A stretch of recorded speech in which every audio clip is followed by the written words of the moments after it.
Hi అండి, నేనైతే ఇక్కడ చికెన్కి కూడా సాటి రాని కోడిగుడ్డు పులుసు అయితే చేస్తున్నాను అత్తమ్మ స్టైల్లో.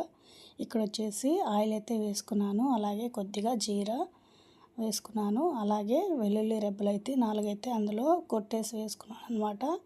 అలాగే నేనైతే ఇక్కడ ఆనియన్స్ ఉన్నాయి కదా, ఆనియన్స్ అయితే గ్రైండర్ అయితే పట్టుకున్నాను, అంటే మెత్తగా కాదు, కొంచెం కచ్చా పచ్చి అయితే పట్టుకున్న దాన్ని అయితే అందులోనే వేసేసి ఉప్పు అయితే వేస్తాను అనమాట. ఇక్కడ చూడండి లైట్ బ్రౌన్ కలర్ వచ్చింది కదా, ఆ టైంలోనే టమోటాను కూడా అలాగే గ్రైండ్ చేసుకొని వేసుకున్న దాంట్లోనే కొద్దిగా పసుపు అయితే వేసేసుకొని కలుపుకున్నాను అనమాట.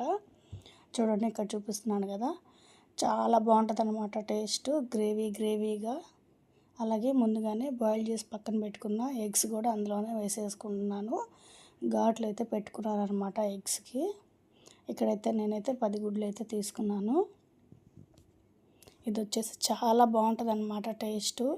చికెన్ కర్రీ కన్నా ఈ ఎగ్ పులుసే తినేస్తాను అనమాట, అంత బాగుంటుంది. ఇక్కడ వచ్చేసి నేనైతే ఎగ్స్ వేసిన తర్వాత కారం అయితే వేసుకుంటున్నాను, తగినంత వేసేసుకొని కలుపుకుంటున్నాను అనమాట.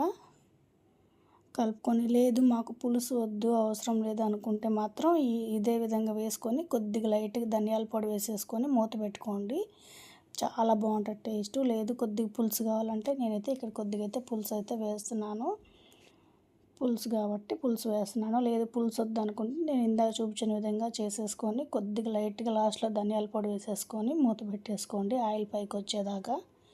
ఇక్కడైతే నేను పులుసు అయితే వేసేసి కలుపుకొని మూత పెట్టి అయితే ఉడికించుకోవాలి. ఇక్కడైతే నేను చెప్పాను కదా, ధనియాల పొడి అయితే ఒక 2 టేబుల్ స్పూన్లు అయితే వేస్తున్నాను. 2 టేబుల్ స్పూన్లు ధనియాల పొడి వేసేసి ఉడికించుకున్నాను అంతే. చూడండి ఎంత బాగుందో ఎగ్ పులుసు, ట్రై చేయండి ఒకసారి.